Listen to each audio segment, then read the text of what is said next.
Let's take a quick recap of what we've discussed so far. If I say what is emotional intelligence? Emotional intelligence is being aware of my feelings and emotions and knowing how they affect those around me.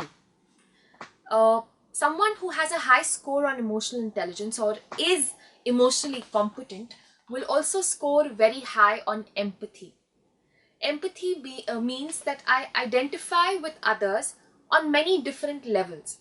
It's easy for me to put myself in their shoes. Maybe because I've been through a similar situation, maybe because I relate to the issues that the other person is having.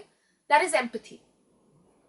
When the only way that we can develop our empathetic skills or we can become more empathetic is by working on our listening skills. Our listening skills. It is very important that we listen. We don't just pretend to listen or portray that we're listening through our body language, but we genuinely do listen to other people's needs, concerns, wants. This will help us to identify with their problems and needs on many different levels. It would help us to be more empathetic. The more empathetic that I am bound to be more emotionally competent.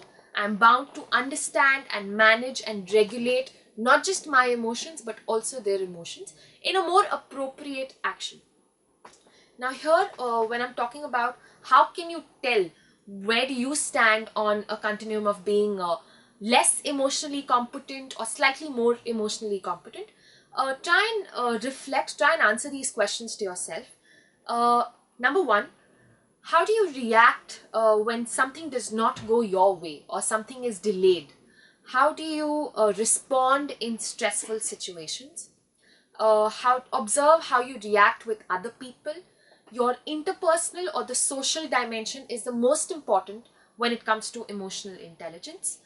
Also, try and look at don't judge others. Try and look at them from their perspectives, their needs, their wants. I have an interesting story to share with you. Most of you must have quite likely heard it.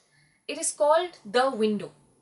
Now, we're all aware of what it is to stay in a high-rise apartment. When I'm hanging my laundry outside, I can almost look into the other person's, into the neighbor's apartment.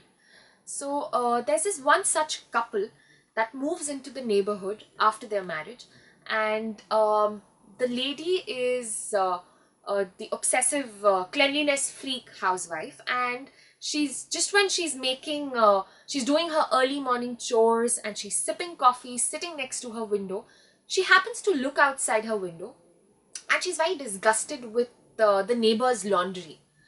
Just when her husband walks past her and he's leaving for work, she says, "Darling, look outside." She doesn't know how to do her laundry. It's so dirty. The husband doesn't really respond. He's in a rush. He quickly picks up his stuff and he's off to work. The next day, again, she's early morning in the kitchen. She's doing her household chores and she's packing breakfast for her husband and she's making herself some coffee, and she happens to sit by the window and look outside while sipping her coffee. And again, she notices the same thing.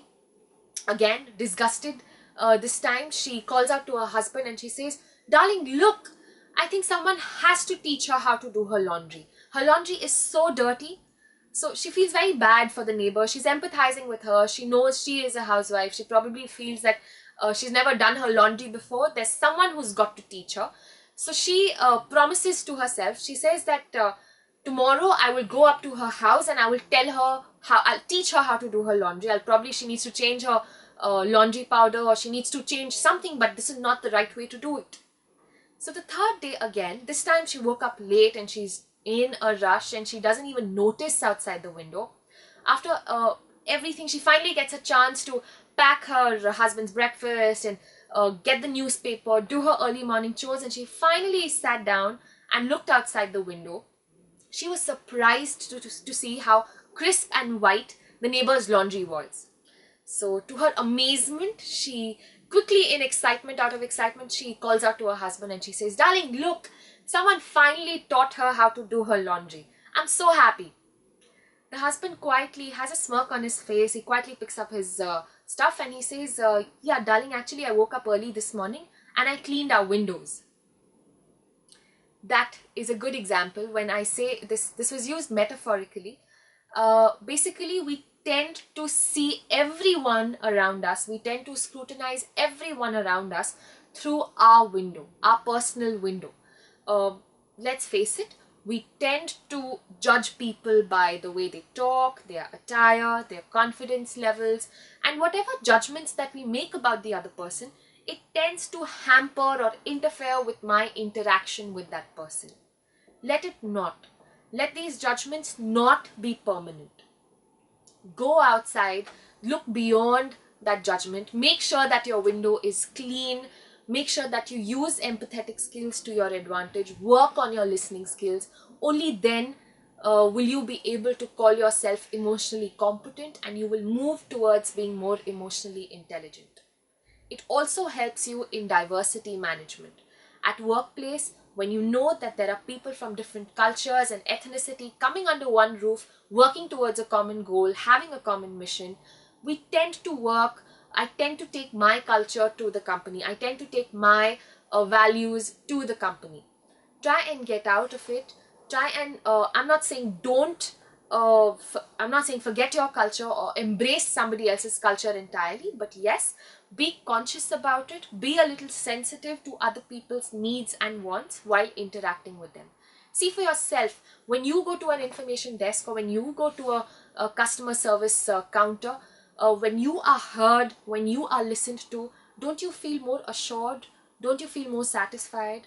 Don't you feel that don't you feel slightly more relieved that the fact that you were heard and that your concerns were taken into consideration? You do, don't you? At the end, I'd like to say, use your emotions intelligently.